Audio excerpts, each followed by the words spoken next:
Good afternoon, everybody. I am Paul Peterson, the Director of the Program on Education Policy and Governance here at Harvard University. Thank you for joining us today.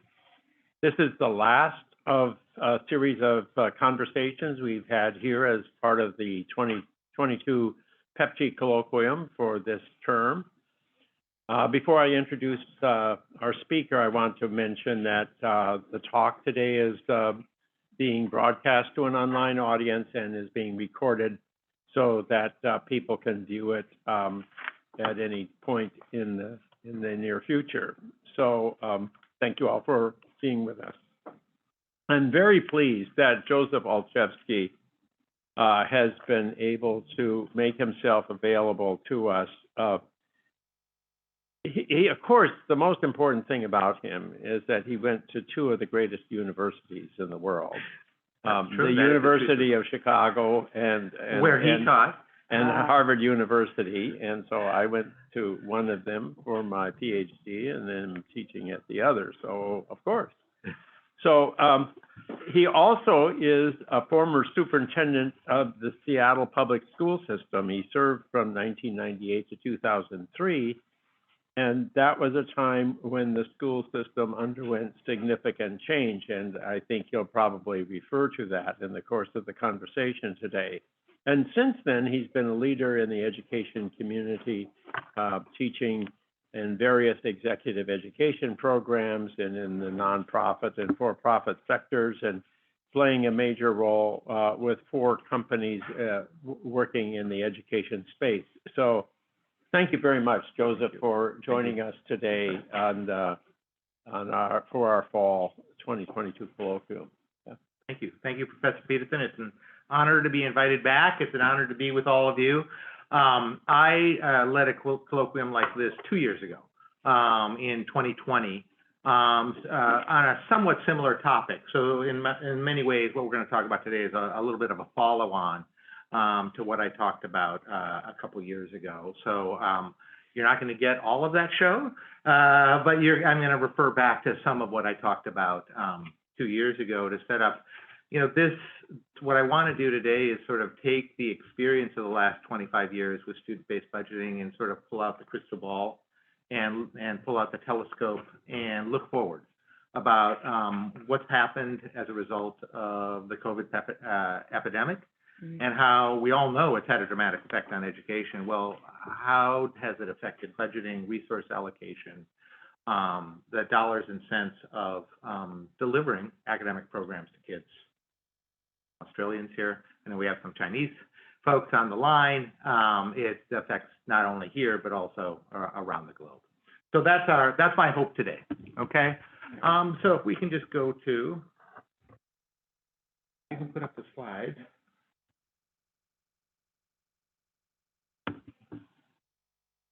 Great. So go to the agenda slide, if you would. There. I want to give you a little introduction of myself and my background, especially I'm here at the Kennedy School. I do have roots, and my wife has roots here, so I wanted to make sure the students that are here know about those roots. And tell a little bit about my career because it sets up what comes up next.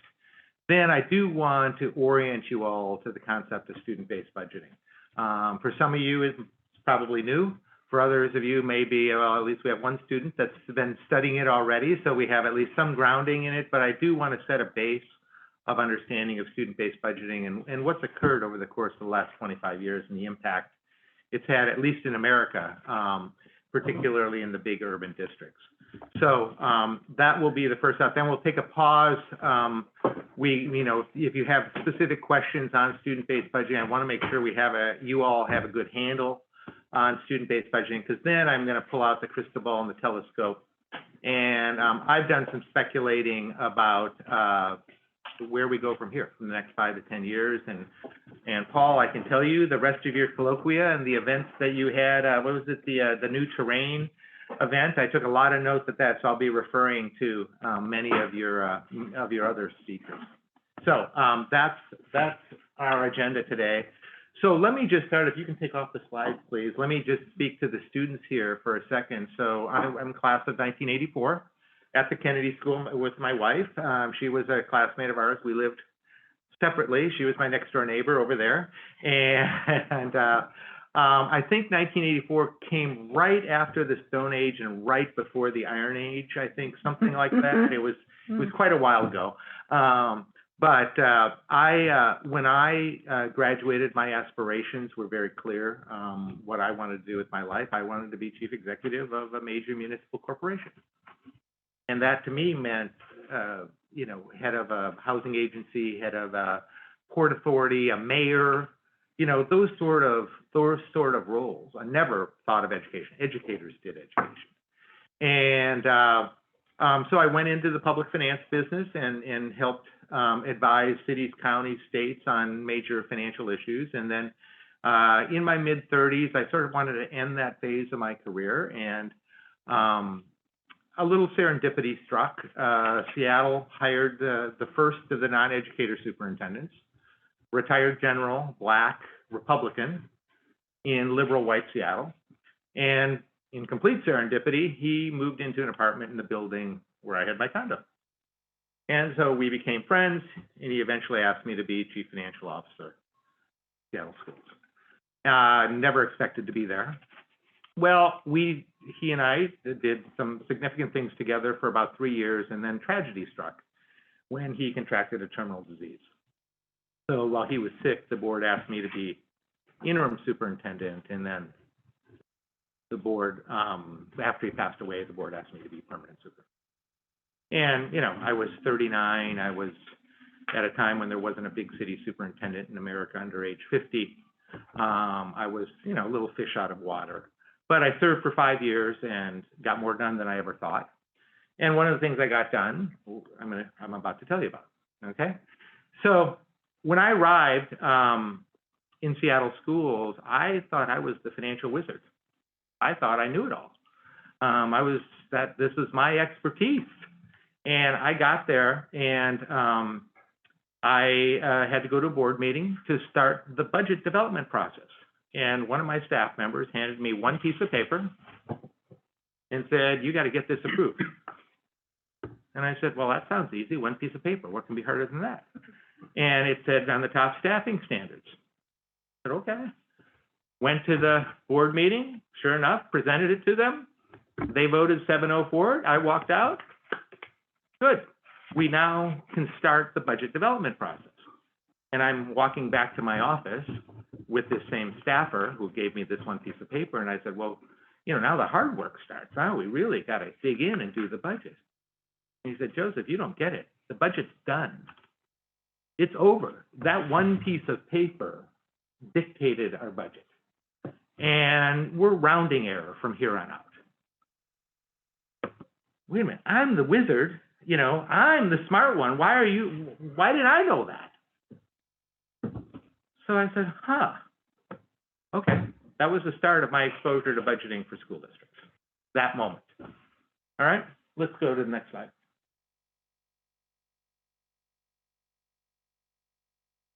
I'm going to stand up. Yeah, you can go to the next slide. Whoops, one back. There you go. So here's the introduction to Budgeting 101 in every school district in America in 1995. And you could argue today, this is also true. There is something, this big blue is staff allocations. This is basically an allocation of resources out to schools to fund teachers, principals, all the staff that exist in schools, okay? I'm showing 60% there. In Seattle schools, it was probably 63%. In some school districts, there might be 55%. But literally, I've walked into, 75 school districts in America. This is their budget graph. And there's student services, which may be nurses and counselors. Operations, that's buses and school lunch. And that's that yellow slot is your headquarters overhead, superintendent's head. This is truth. This is not common. This is universal. Okay, there's 15,000 school districts in America. Yeah, 15,000. Like this. So what I said was, Seattle schools had this, staffing standards. And what staffing standards says, it was that one piece of paper, every school gets a principal, every school gets a librarian, every school gets a secretary, and every 28 kids gets a teacher. That's the methodology. That's what we knew. And for a century, literally, no hyperbole in that, that's the way schools were funded, or that's the way they received staff. Resources follow the schools. And they're denominated in FTE adult positions. Okay? That is the way, that was the way schools ran. 28 kids in every school in the district, regardless of the demographic profile of what those 28 kids look like. Magically, the 29th kid cost you an extra teacher. The 28th kid didn't cost you anything because you had already funded the teacher, right? So it was a little bit of a step function. And if you were a principal, I think we have a couple of principals online, you had very limited control. An elementary principal maybe controlled $25,000. It was the supply budget. Otherwise, they were assigned staff. Well, in the year after I had that epiphany, we said, there's got to be a better way. And so we developed student-based budgeting, which is the premise is money follows kids. And importantly, sometimes student-based budgeting is called weighted student formula. The amount of money attached to any individual kid is weighted by the personal characteristics of that kid that are indicators of educational need. Okay? Resources follow students. They don't follow schools. Kid chooses a school, the money follows. Resources are denominated in dollars, not FTE. Resources vary significantly by the needs of the kids. We had, in Seattle schools, we had $2,500 kids, we had $25,000 kids. So as those kids moved around the district, that differential funding followed them. And as a result, a principal had significant control of their budget. That small elementary school where the principal had $25,000 of a supply budget now had a $2.5 million budget. Big high school principal, they used to have maybe $75,000 or $100,000 supply budget, now had a $10 or $12 million budget.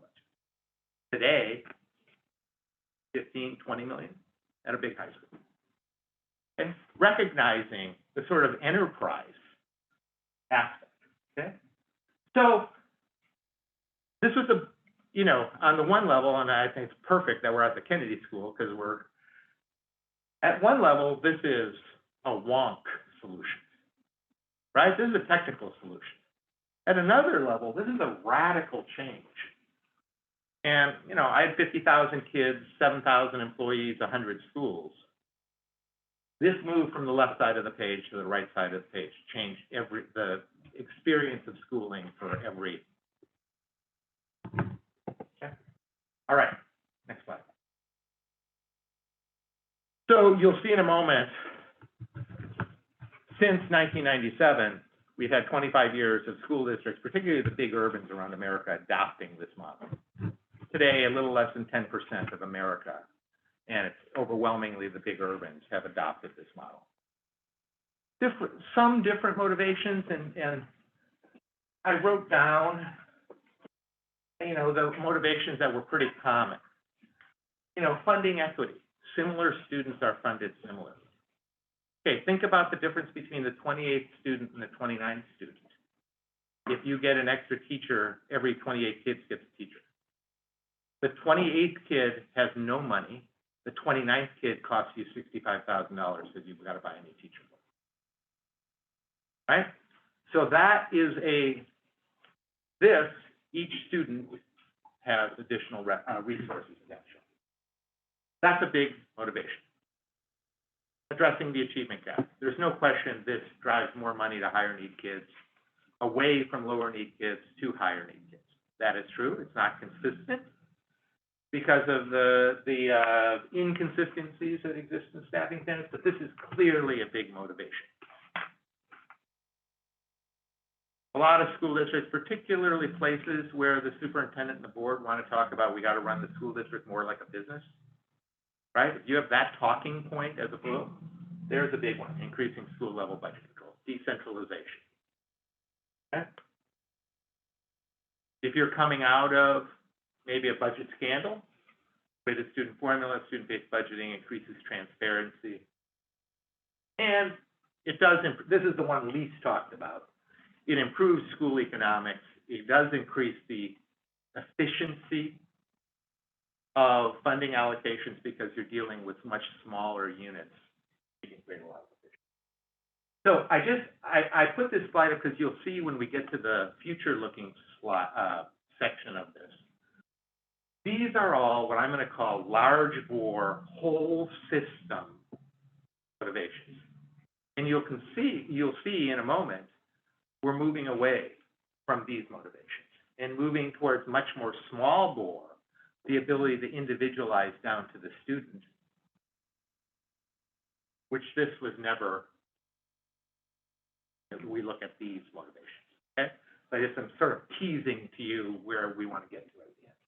But this is, if we look at school as this is what they would say publicly they wanted to do. Next slide, please. So just to ground you, here's my one page. This is San Francisco before student-based budgeting, SFUSD, San Francisco Unified School District. Principals, one per school. Assistant principals, one for elementary schools if you have more than 600 students. So in other words, the 599th student doesn't cost you anything. The 601st student costs you $100,000. Teachers, 1 to 20, 1 to 32, 1 to 33, 1 to 34. Right?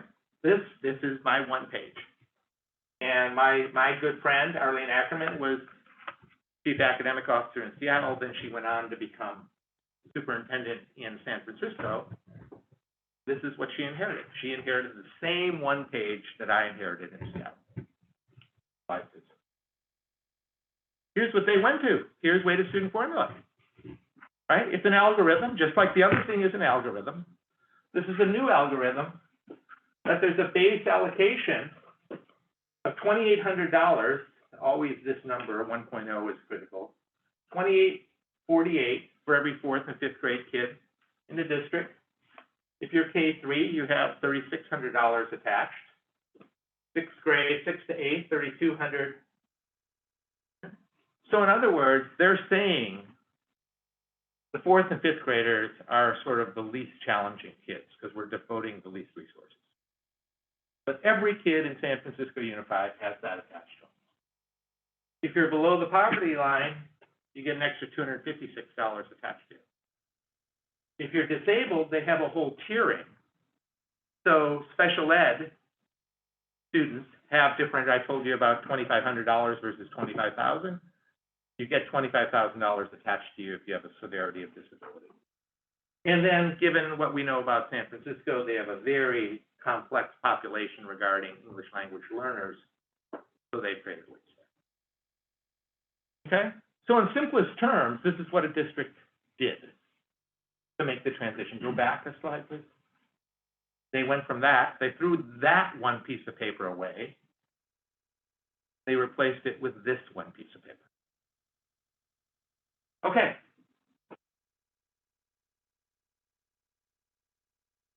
So what happens? What are the implications? It's a zero-sum game, right? You only have X amount of dollars, so to give more to one, you are taking it from somebody. So there is a redistribution, and invariably, as a superintendent, as a board member, you are dealing with redistributive politics, right? How do the losers get ticked off and the winners stay home because they're counting their money, right?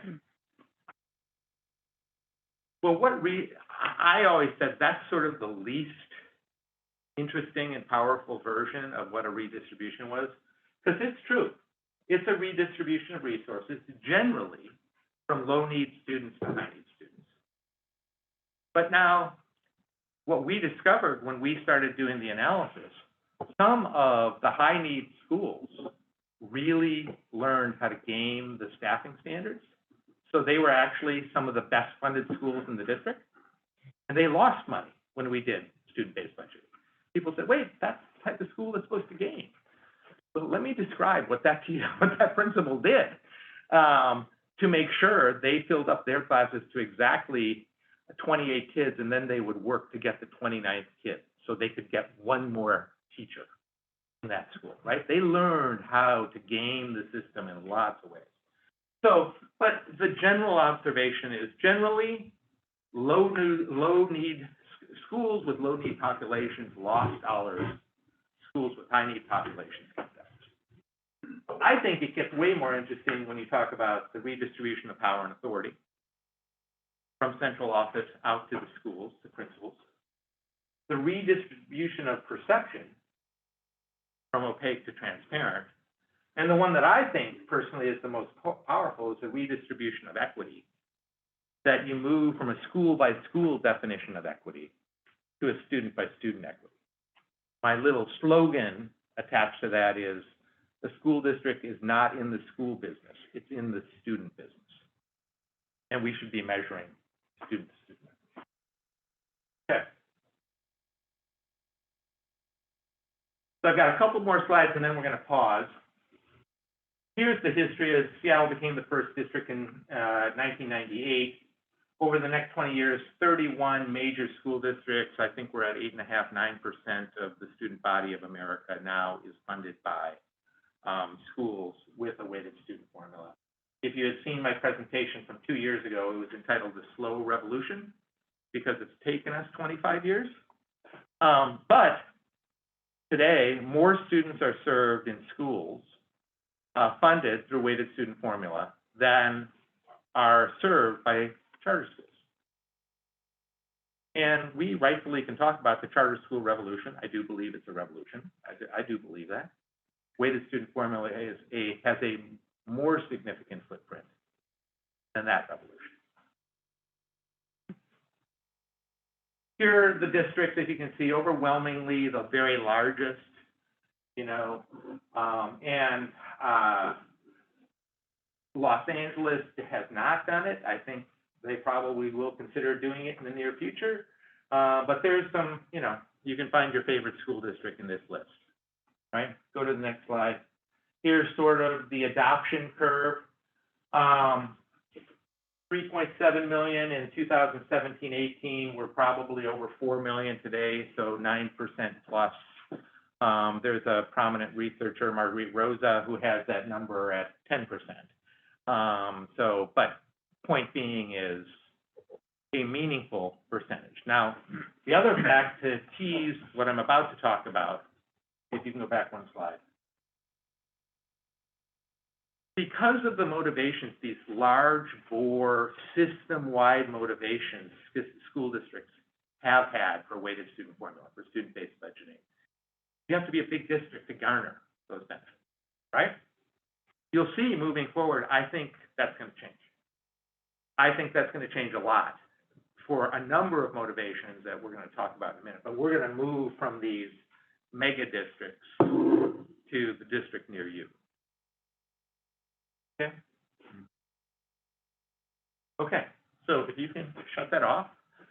I want to make sure everybody kind of is grounded in that, because I want to talk about where we go from here, because I think there's, in the spirit, Professor Peterson, of being provocative, I wanted to be provocative about all right, so I'm going to be provocative Yeah. and start the conversation with this question. Yeah. It seems to me that teacher unions have argued that Yeah. you have to give seniority to teachers, seniority rights, and that includes the right to have the first choice of any opening in the school. And that has tended to produce a pattern Yep. where the most experienced teachers who get the most pay end up in the schools. The that shallow have water schools, the shallow water schools. the schools that need excellent teaching the least. Yes. So if that is the case, doesn't that pretty much undermine this student-based budgeting? Or how do you square those two things Yeah. together? I think that's fair, and we were very conscious of that in 1997, 1998, and you know, Seattle is an hourglass-shaped school district. Generally, the northern side of that hourglass is richer, whiter, less immigrant, and so shallow water schools, lower need schools. The bottom half is poorer, more minority, more immigrant, right? The deep water schools. And there was no question, when you fund staffing standards, when you fund every school the same across that profile of schools, a teacher gets the choice of going 25-1 in a shallow water school or 25-1 in a deep water school. Well, I'll go to the shallow water school. Easier job, right? I mean, that's kind of easy. You do weighted student formula, and there was no question there was a dramatic migration of resources from the north to the south. So we were seeing class sizes in the north at 28-1, class sizes in the south at 17-1. Okay, that kind of changes sort of the value proposition, at least somewhat, right? You've now changed that dynamic. The other reality, and this is also very true in lots of school districts, the reward for being a very excellent principal, and you get a lifetime achievement award. It's called, I'm going to assign you to the easiest school in the district. So in addition to teacher talent, principal talent was concentrated in the north of the city. So if you were a teacher and you could have 25-1 anywhere, and you knew all the rookie principals were in the south and all the best principals were in the north, you would of course migrate north. I made a commitment. I had unilateral authority to appoint principals, so I changed our general approach. I said, we're going to put our best principals in our toughest schools. And I'm going to take our rookie principals and put them in our shallowest water schools. And so we, again, second data point, that if you're a teacher, wait a minute, I love Ira. He's the best principal I've ever met. He's in this really challenging school, though, but he just showed me what the staffing model is, and I'm going to be 17-1 with a TA in the classroom. I think I can do that. And you walk up, and Rachel is the rookie principal, and nobody knows her, and we don't even know if she's going to be good, but she's a rookie. We're going to appoint her to this shallow water school, and she's got 28-1 student-teacher ratio, and you're a teacher and you're applying to a job at these two locations. I think Ira's going to do okay with her. So the day, you know, we waved our magic wand and instituted weighted student formula, was the inequity you described in existence? Yes. Could I look parents in the eye and say, we also have released a set of dynamics that with the passage of time, as the best principals move to the toughest schools, these resources arrive, we're going to improve the teaching. So, yes. Joseph, thanks for our time at Yeah. this morning too. I'm wondering if you could share a little bit about the critiques of student-based budgeting. And you mentioned that the old system, school-based budgeting, was gamed in the 29th student, and Yep. principals figured it out. So I'm wondering if that could also happen in school-based, student-based budgeting, how it might be gamed or manipulated, what the strongest criticisms are, and if you think, how do you view the sustainability of the model? Because if more people, and I'm wondering if you have evidence, and you could speak to evidence of the change over time of high need students. Yeah. Because that's a big part of the funding. Sure. Well, a few things. I mean, the critique is, you can't ask principals to do this. The principal doesn't know how to budget a $4 million school. They're instructional leaders. You're asking them to be business people. No. They're educational entrepreneurs, and they want to take control, and they want to affect their vision. But there's a set of people that will make the argument, don't ask my principal to do that. It's a willingness. Well, I made it their job. And, you know, you get people choosing out. I mean, I benefited from, I knew when I became superintendent that there was huge retirement wave that the district was about a third to a half of our principals were going to be retiring in my tenure. So I knew I could repopulate the principal board. And I think in my 5 years, I appointed 75 of the 100 principals. All right, so I could make, and you look for a very different personality type. You look for dynamic, vision-centric, charismatic, ability to envision a school that works for these set of kids, right? It's not a branch manager that's operating what school district headquarters tells you to do, right? So there certainly was a criticism there. There's the criticism, you know, you can't talk about education without talking about race. The criticism of, oh, if you defund those white schools, the white parents are going to leave, and you know you're going to have that spiral of you know the most advantaged kids leaving the school system. You know, a little bit of a white flight argument. I didn't believe that. I mean, I heard that argument a lot. I didn't believe it. Because my feeling, advantaged parents value one thing more than in education, one thing more than they value money, which is they value control. And we were devolving power, authority, control out to the schools and those principals, and they all had to create parent committees, and they had to envision their school for their kids. And every PTA mom, every PTA dad now had a role. So the facts are, we saw the reverse happen. In my 5 years, you can track market share, school district market share. It's actually one of the few kind of enrollment data points that can actually track with a fairly good veracity. Because you look at birth rates in year one and you go 5 years later, how many of those kids, what number of kids actually showed up at kindergarten. In my 5 years, we moved that number 8 percentage points. So from something like 58% of Seattleites went to Seattle schools to 66%. And those were all in upscale white neighborhoods. So, I mean, those are the two criticisms. Anthony? Where do you think the other ones went? Well, a huge private community, you have private schools, you know, they're like Seattle's a rich community, so there's a lot of parents that can buy their way out of the public school system. My follow-up would be, Yeah. how's it going to work at the small districts? You're saying that the revolution's coming. You're transitioning me to my next set of slides. So. Yes, ma'am.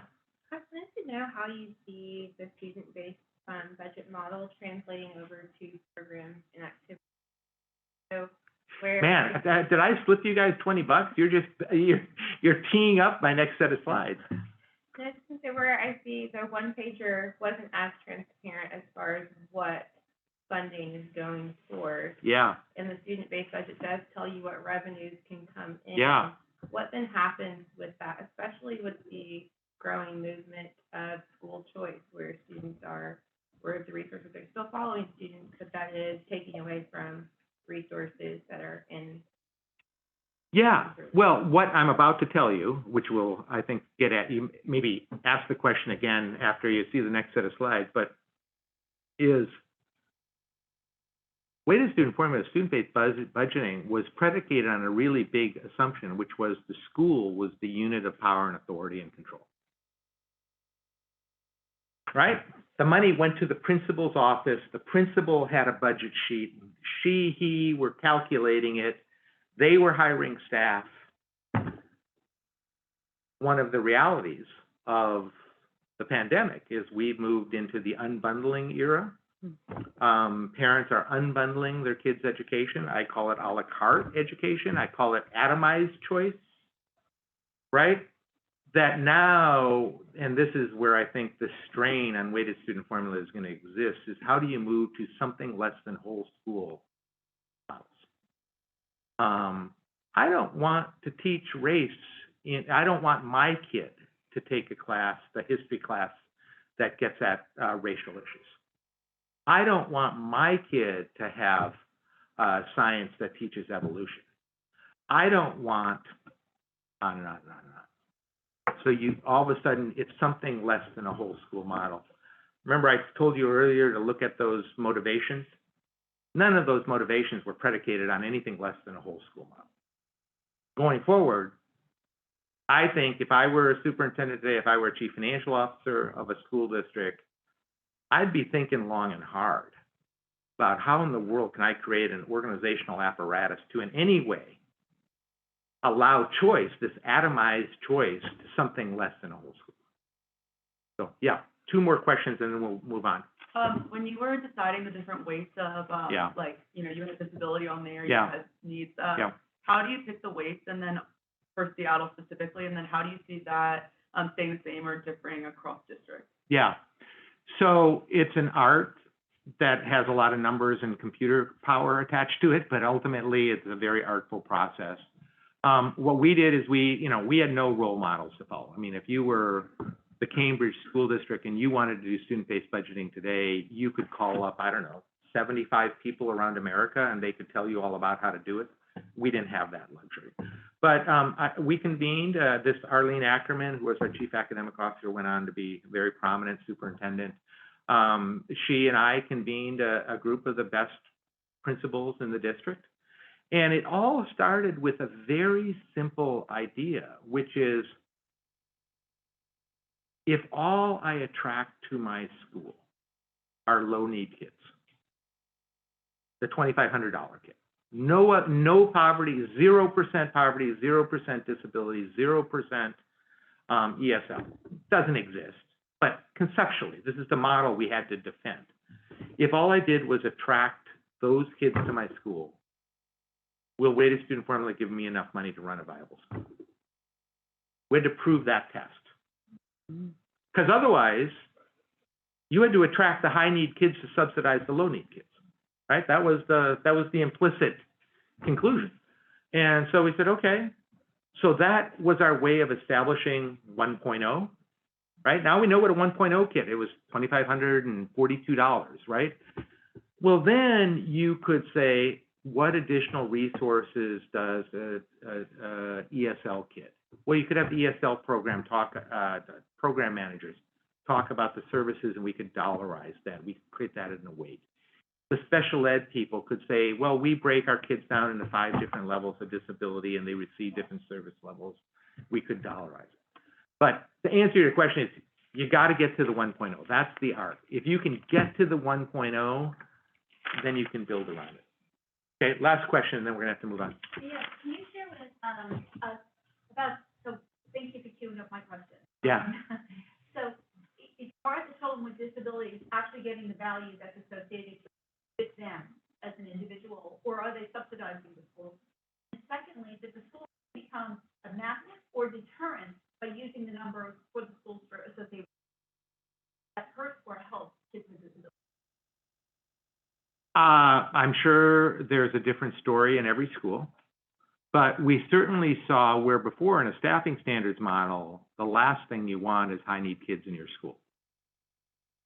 In a weighted student formula model, you can start building what kind of demographic you want to build in your school. And clearly, I mean, the school that our daughter went to, fairly upscale school, shallow water school, they absolutely fought to have an autism program, a self-contained severe autism program in their school. So, schools absolutely, it equilibrated the market, if you will.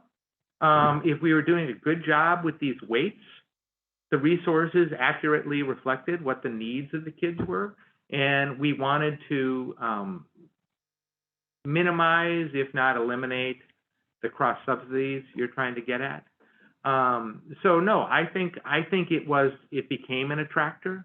It certainly destigmatized to some degree the higher need kids, because you could, with a straight face, go to a PTA meeting and say, look, we've received extra resources to serve those kids, and here's the resources we're buying, here's the resources we're using to provide those services. Okay. All right, let me pull out my crystal ball and my telescope and just say a few things. So we can go to the next slide.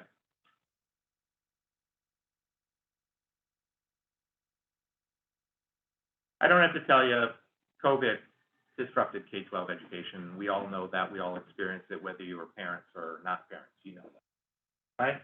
But beyond that, I think there are two major trends at the parent level, at the user level, at the market level, that have revealed themselves in through the course of COVID that has really significant implications, yes, for districts, and particularly unique implications for student-based budgeting.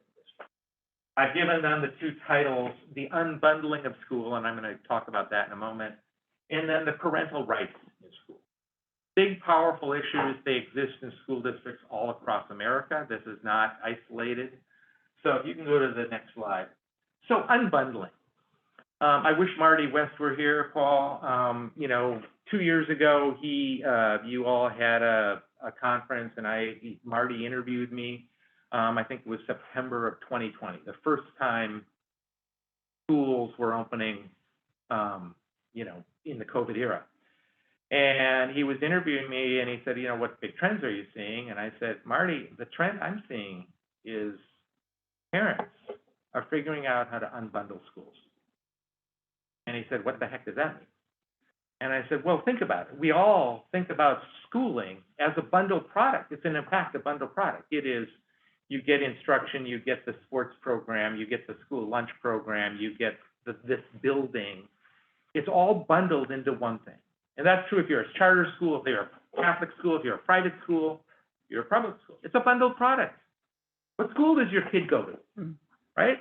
What bundle do you buy? Well, COVID came. Think back to August, September, and a whole bunch of parents said, well, I'm going to, especially if you were rich, right? I'm moving to the Hamptons, I'm moving to, you know, Montana, and I'm going to use Khan Academy, and I'm going to use Coursera, and I'm going to get online to get, you know, PE for my kid, right? And people unbundled, right? Low-income parents are starting to catch up because the nonprofit world is responding, you know, the YMCA's, the Boys and Girls Clubs. But kind of the genie got out of the bottle about unbundling. And I think a whole bunch of parents kind of went, I don't have to buy the whole thing, right? So here are just, you know, I just picked some micro schools, the online courses that you can do an individual class. And Pepsi's recent seminar, Charting New Terrain, to me was a case study. I mean, I was sitting in the audience saying, this just wrote this slide for me, that whole conference. Because a whole bunch of schooling models that didn't exist in February 2020 now exist in October 2022. Okay? So if you go to the next page, what drove, here's some market forces driving unbundling, and I'll let you read them, but, you know, desperation at the parent level, desperation at the parent level. They were willing to try anything. Anything unconventional, and if they could buy their way out, great. If they could get it free, great. And parents used to hate online schooling. They don't hate it anymore. Supply side, you know, I think Paul said in his introduction, I ran four for-profit education companies. We're at a different place. I mean, 20 years ago, the for-profit education space sort of didn't exist. It exists in big numbers today.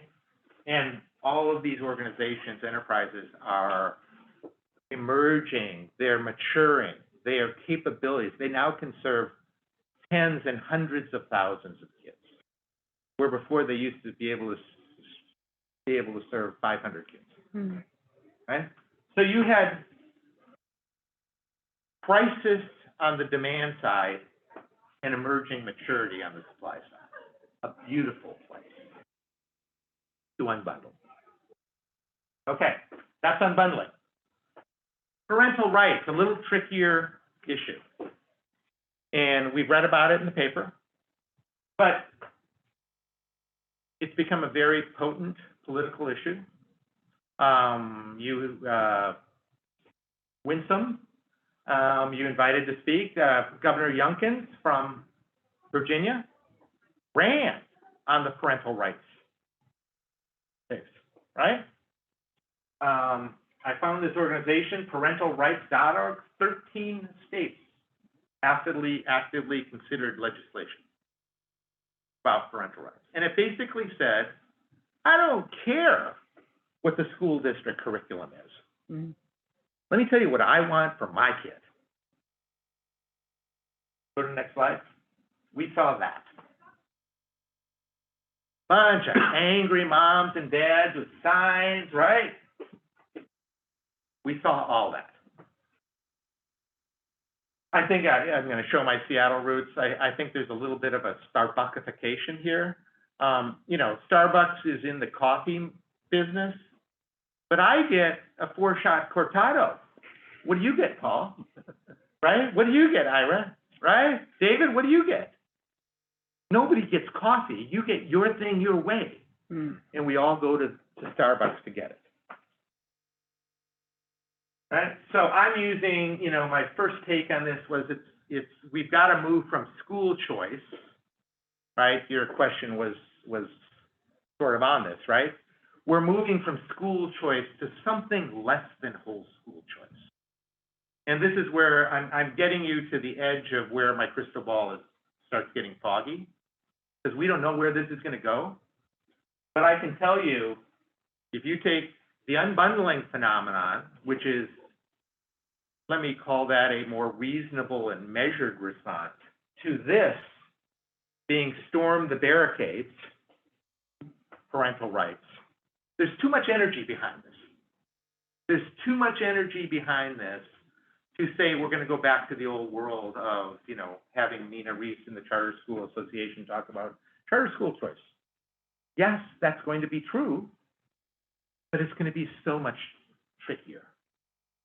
Okay, and if so, I said in my introduction, if you're a superintendent, if you're a CFO, if you're run a charter school network, this would scare the hell out of me. I don't know how to do that, and I don't have the systems and the processes or the operations to do anything other than whole school models. And parental rights and unbundling are telling me I'm not doing my job if all I'm doing is whole school models. Next slide. So, okay, let's bring it back to student-based budget. I got one more slide after this, and then we can talk some more. The original conventional motivations, which I showed you the slide earlier, are these whole school, large bore motivations, system-wide, big picture. Never envisioned this.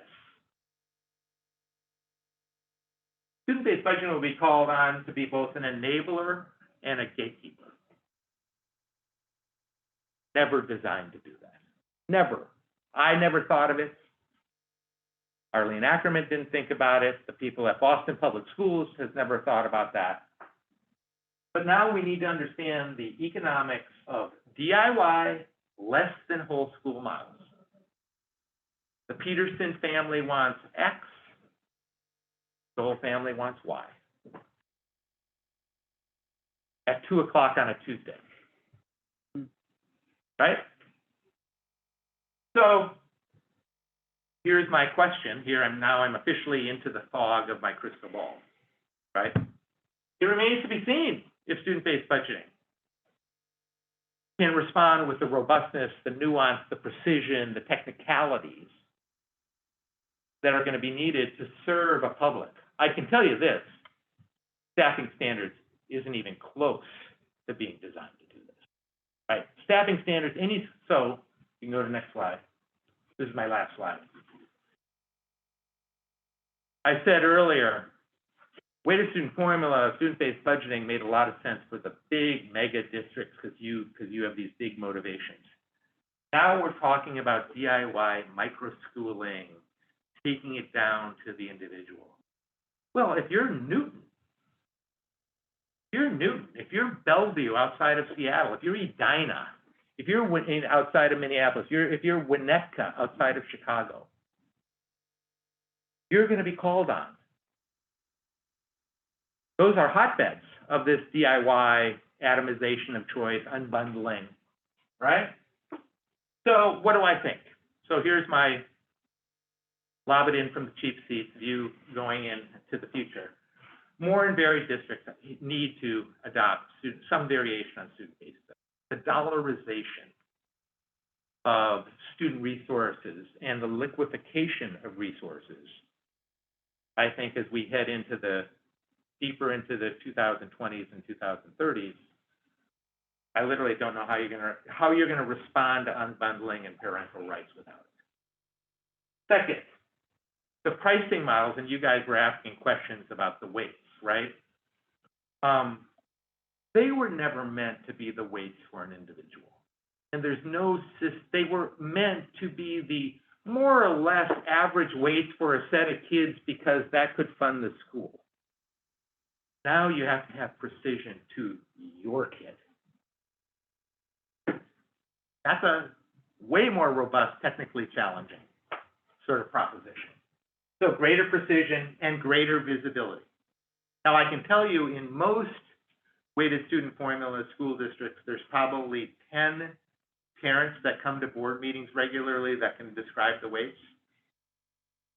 We're going to need 10,000 of parents to be able to describe it. And then finally, there's a kind of a quality control element here.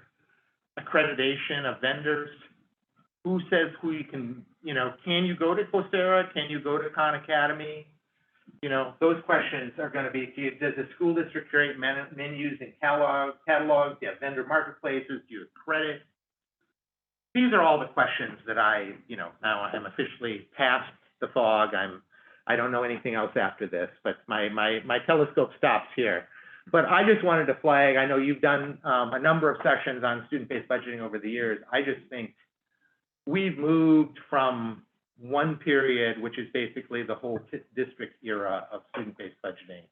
We're heading into the atomized era. So I'll stop there. Thank you. All right. Thank you very much. So I have two questions. My head is swimming. And I told you I was going to be provocative, right? So my grandchildren are now going from football to soccer to hockey to music lessons to the children's choir, and all the parents are doing is taxing people from one place to another. And that's just the weekend. So so now you want them to do that day in and day out. When are they? And they got to go to work. So aren't you putting just too much on the parents? You sound like the argument I was describing about principals. So, okay, well, take that one and well, no, I don't think if I were a principal or if I were a school district, what I would want to do is say, no, you're a Seattle school mom. You come, your kid comes, and we have a packaged product, we have a bundled product, but if you want to take German and our school doesn't offer German as a foreign language, we have contracts with these 4 providers, and in 4th period, you can sign your son up, and here's the catalog that you can review to sign up for German, right? So I'm not talking about the kid being home. I'm talking about the real estate of the kid coming to the school is still relevant. You just have to be flexible, agile to offer, whether it's German or whether it's Coursera or whether it's,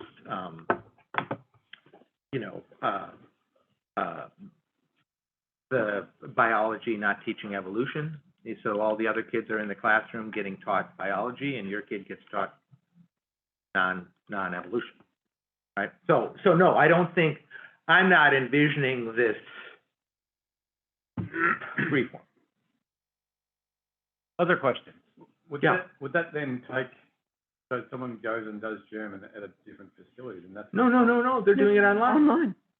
You just have you're going to have to reorganize your library to create a bunch of carols where kids that want to, don't like the curriculum you're offering that the teacher's teaching in room 201, the parents get to come to the library, those kids come and they get to take a class that they choose. But then does that take finances away from the teacher in 201? Yes. That's paying their wages. Yes. So then that becomes a problem, I guess. Well, I mean, just like you're now making making the white flight argument, right? If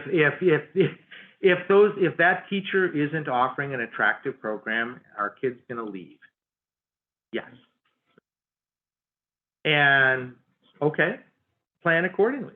Now, where I think it gets exciting, here's where I get excited, is if you're a rural school district, and, you know, let's say you have 200 seniors in your high school, and 10 of them are ready to take calculus, and you can't afford with 10 kids to justify a calculus teacher. That school, you could offer the full array of AP classes, you could offer calculus, you could offer, you know, a lot of advanced courses in rural settings where today you don't have the student base to justify. It's online. So it's online. They can drag your students in from elsewhere. Right. Yeah, right, I think. So I mean, I am not presenting this as, you know, the world has gone to hell in a handbasket. I'm presenting this as an agility challenge to schools and school districts to think about, you know, your demand, your market demand. I mean, what did we reveal through the school choice movement since first charter school in St. Paul in 1992? Parents do choose. They move. Okay, now we're going to reveal that they're prepared to move at something less than a whole school. Yes.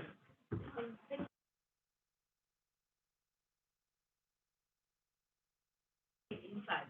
You know, look at it as not necessarily designed in order to be able to get that. The one thing that I'm not too sure if you have it on hand, but when you look at, like, let's say the school that had the largest amount of funding, Yeah. and you look at the school that had Yes.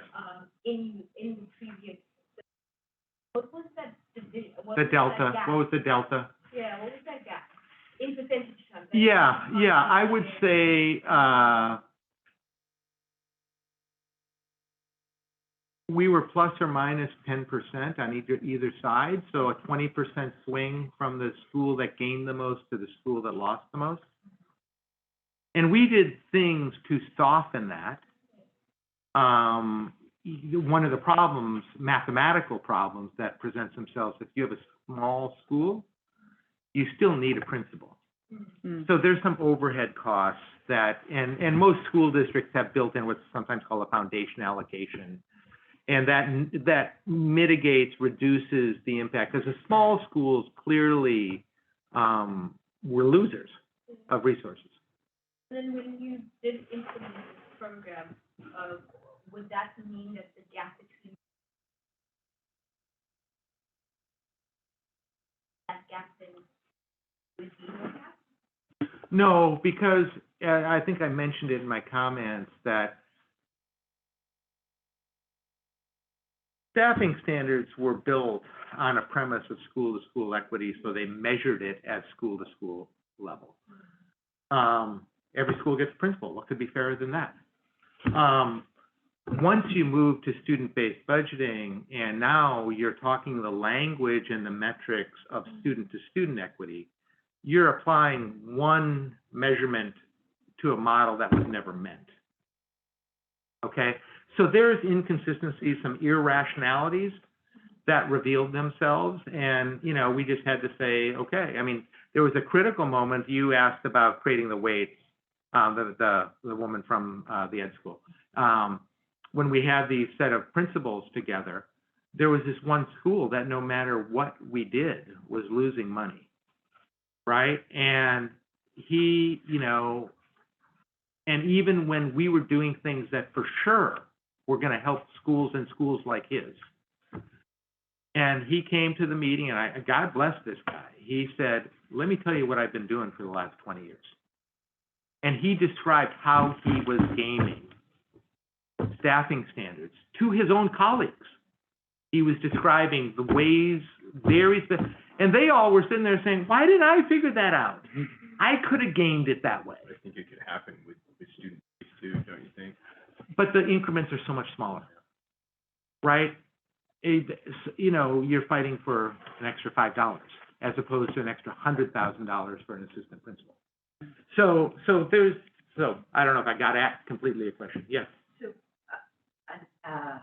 comment and then a question. Yeah. I don't know if Joseph was clear about, in Seattle, it was an open choice system, so any kid could go to any school. So like, our daughter's school was up in the north end, just called it a shallow end school. We had a bunch of kids from the south end who came up, and they got free transportation. So I think that's a detail that. Yeah, it's irrelevant, yeah. It was a charter school system within a school boundary. Yeah, there was a free market. It was brilliant. I mean, honestly, it was brilliant. Here's my question, as just a community member, do you think academic standards will come back? Because now I'm worried that all these kids who are buying, whatchamacallit, are gonna have like really crappy education that me as a member of society wanna make sure there's at least some standard of kids who graduate from high school. So do we bring academic standards back as a way, give people lots of choice, but let's have some standards of what it means to graduate from high school. So, in preparing for this presentation, you know, I didn't want to convey to you, this is bad news, this is hell in a handbasket, this is rotten, you know. Because I do think it unleashes some pretty interesting dynamics that I think some enterprising school districts can really do a good job of. That being said, where I do fear we could go to hell in a handbasket is if that last slide I showed, you know, kind of the accreditation and the quality control of the providers. The potential, the staying focused on what we want every kid to know and be able to do. What does a high school diploma mean? You know, what skills and capabilities does a child have if they have a high school diploma? This DIY atomization of choice, I think, could unleash some bad forces there. And if there's a place where I have fear, I mean, it's the fear we used to have around charter schools, right? That it was going to be the Wild West and they weren't going to be held accountable and all that sort of stuff. I think we're kind of over that to some degree. You know, the you know, No Child Left Behind, the Common Core standards, universal assessments. I mean, we've done a lot of things down this path. But teaching U.S. history, 20th century U.S. history without talking about issues of race. There is a set of parents in the parental rights movement that are arguing for that. Don't teach race. Well, I don't know if I'm doing my job as an educator teaching 20th century U.S. history if I don't talk to you about race, right? So that's the hell in the handbasket fear. Are we going to lose kind of a common knowledge base, a common understanding base, common skill set? And so, yeah. Well, we are running out of time. Yep. So I'm afraid we have to leave it at that. But thank you very much, Joseph, for a exciting and provocative presentation. Thank you. And I'm happy to talk more with any and all of you. If you talk to Antonio or Michael, they have my contact information. I have the benefit of being retired, so I have lots of time on my hand. And so if there's follow-on comments and questions, you can email me or call me. Thank you. Great. Thank you all. Thank you.